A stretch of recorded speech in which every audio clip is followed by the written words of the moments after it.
तो आज हम रिंग थ्योरी के एक बहुत ही इंपॉर्टेंट पार्ट शुरू करने वाले हैं, जहां पर हम यूएफडी, पीआईडी और ईडी के बारे में पढ़ेंगे। तो सबसे पहले व्हाट इज यूएफडी, मतलब कि यूनिक फैक्टराइजेशन डोमेन।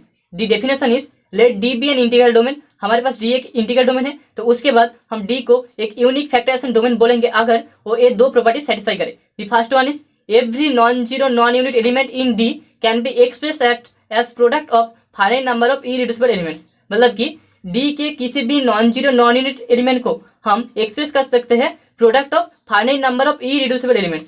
मतलब कि हम किसी भी इंटीजर्स को जैसे product of finite number of prime elements लिख सकते थे, वैसे ही किसी भी non zero non unit element को हम एक्सप्रेस कर सकते हैं product of finite number of irreducible elements. ठीक है। The second one is the decomposition is unique up to the order and associates of irreducible elements. जो डिकम्पोजिशन होगा, मतलब कि हम जो एक्सप्रेस करेंगे product of finite number of element में, वो डिकम्पोजिशन यूनिक होगा up to the order and associates of इरिड्यूसिबल्स। तो अभी एग्जांपल, हमारे पास अगर d equals to Z comma plus comma dot होता है, तो यहाँ पर d equals to Z comma plus comma dot एक यूएफडी होता है, is a UFD.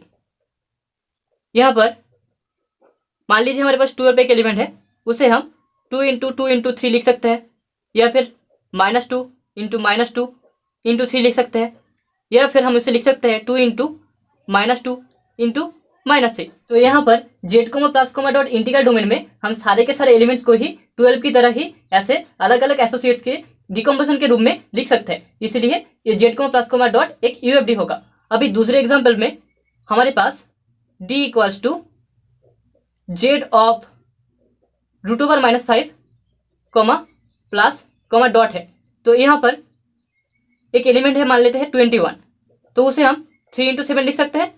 That is equals to, इसे हम ऐसे भी लिख सकते हैं कि 1 plus 2 into √5 into 1 minus 2 into √5। तो यहाँ पर हम देख सकते हैं कि यहाँ पर जो 3 है, here 3 is not associates with 1 plus 2 √5 और 1 minus 2 √5। तो जो D है, integral domain D is not a UFD, unique factorization domain. अभी प्रिंसिपल आइडियल डोमेन क्या होता है? Let D be an integral domain. तो हमारे पास D एक इंटीग्रल डोमेन है, then D is called a PID. तो D को हम एक प्रिंसिपल आइडियल डोमेन बोलेंगे if every ideal of D is principal ideal. अगर हर एक ideal of D is a principal ideal, D का हर एक आइडियल एक प्रिंसिपल आइडियल हो, तो उसे हम प्रिंसिपल आइडियल डोमेन बोलेंगे। सो एग्जांपल, हमारे पास D equals to Z comma plus comma dot है, तो यहाँ पर जो D है that is a principal ideal domain, that is a PID, is a PID. अगर D इक्वल्स टू हम कोई एक फील्ड एफ ले ले, बी ए फील्ड, तो उस केस में भी the only ideals of D R, क्या क्या आइडियल्स होंगे? आई इक्वल्स टू या तो 0 हो सकता है, singleton 0, that is equals to inner product of 0 हो सकता है, या फिर ideal I equals to inner product of 1 हो सकता है। तो यहाँ से हम डी इक्वल्स टू एफ को एक पीआईडी, प्रिंसिपल आइडियल डोमेन बोल सकते हैं। Now what is Euclidean domain?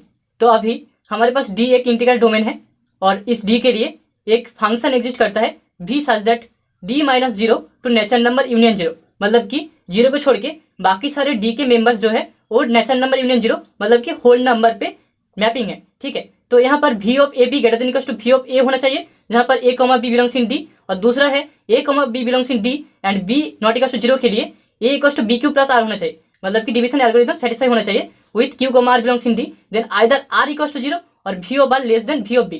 ये सारे के सारी चीज से अगर सेटिस्फाई करे तो D को हम एक यूक्लिडियन डोमेन बोलेंगे। अभी example, let D equals to Z comma plus comma dot, here D equals to Z comma plus comma dot is a ED. हम इन एग्जाम्पल्स को बाद में प्रूव भी करेंगे। तो आज हमने जो सीखा उससे हम कंक्लूजन ड्रॉ कर सकते हैं कि हर एक फिट यूक्लिडियन डोमेन होगा, हर एक यूक्लिडियन डोमेन पीआईडी होगा, हर एक पीआईडी यूएफडी होगा, एंड हर एक यूएफडी आईडी, मतलब कि इंटीग्रल डोमेन होगा। लेकिन ये सारी की सारी चीजें कन्वर्स में ट्रू नहीं है।